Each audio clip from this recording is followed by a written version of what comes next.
दोस्तों, स्वागत है हमारी कहानी स्वर्ग और नर्क की कहानी। एक बुजुर्ग महिला की मृत्यु हो गई। यमराज उसे लेने आए।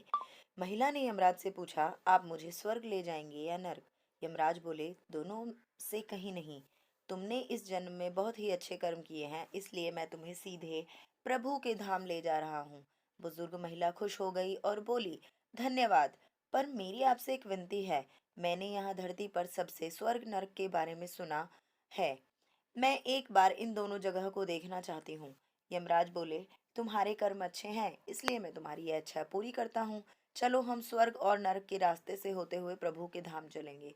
दोनों चल पड़े। सबसे पहले नरक आया। नरक में बुजुर्ग महिला ने जोर जोर से लोगों के रोने की आवाज सुनी। सभी लोग दुबले पतले और बीमार दिखाई दे रहे थे। महिला ने एक आदमी से पूछा, आप सब लोगों की हालत ऐसी क्यों है? आदमी बोला, तो और कैसी हालत होगी?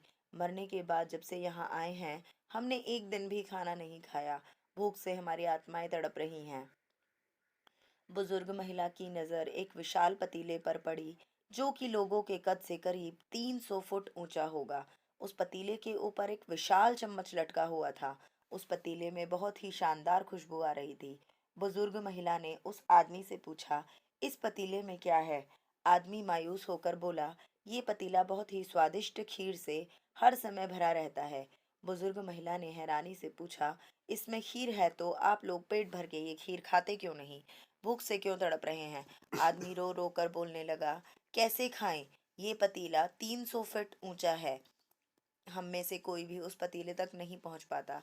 बुजुर्ग महिला को उन पर तरस आ गया। सोचने लगी, बेचारे खीर का पतीला होते हुए भी भूख से बेहाल हैं। शायद ईश्वर ने इन्हें यही दंड दिया होगा। यमराज बुजुर्ग महिला से बोले, चलो, हमें देर हो रही है। दोनों चल पड़े। कुछ दूर चलने पर स्वर्ग आया। वहां पर बुजुर्ग महिला को सबकी हंसी खिलखिलाने की आवाज सुनाई दी। सब लोग बहुत खुश दिखाई दे रहे थे। उनको खुश देखकर बुजुर्ग महिला भी बहुत खुश हो गई। पर वहां स्वर्ग में भी बुजुर्ग महिला की नजर वैसे ही 300 फुट ऊंचे पतीले पर पड़ी, जैसा नर्क में था। उसके ऊपर भी वैसा ही चम्मच लटका हुआ था।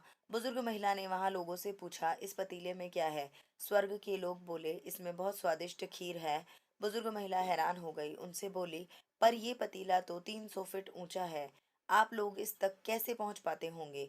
उस हिसाब से तो आप लोगों को खाना मिलता ही नहीं होगा। आप लोग भूख से बेहाल होंगे। पर मुझे तो आप सब इतने खुश लग रहे हैं, ऐसे कैसे? लोग बोले, हम तो सभी लोग इस पतीले से पेट भर के खीर खाते हैं। महिला बोली, पर कैसे? पतीला तो बहुत ऊंचा है। लोग बोले, तो क्या हो गया? पतीला ऊंचा है, पर यहाँ पर कितने सारे पेड़ हैं। ईश्वर ने ये पेड़ पौधे, नदी, झरने हम मनुष्यों के उपयोग के लिए तो बनाए हैं। हम इन पेड़ों की लकड़ी ली, उन्हें काटा और लकड़ियों को दो टुकड़ों को जोड़ के विशाल सीढ़ी का निर्माण किया। इस लकड़ी की सीढ़ी के सहारे हम पतीले तक पहुंच पाते हैं और सब मिलकर खीर का आनंद लेते हैं।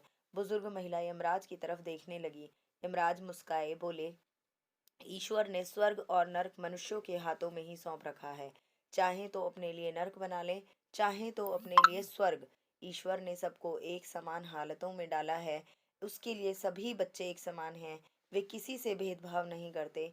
वहां नरक में भी पेड़ पौधे सब थे, पर वो लोग खुद ही आलसी हैं।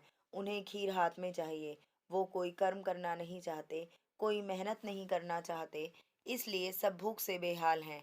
यही तो ईश्वर की बनाई इस दुनिया का नियम है। जो कर्म करेगा, मेहनत करेगा, उसी का मीठा फल खाने को मिलेगा। अर्थात स्वर्ग एवं नर्क अपने ही हाथों में है। मेहनत करें, अच्छे कर्म करें और अपने जीवन को स्वर्ग बनाएं।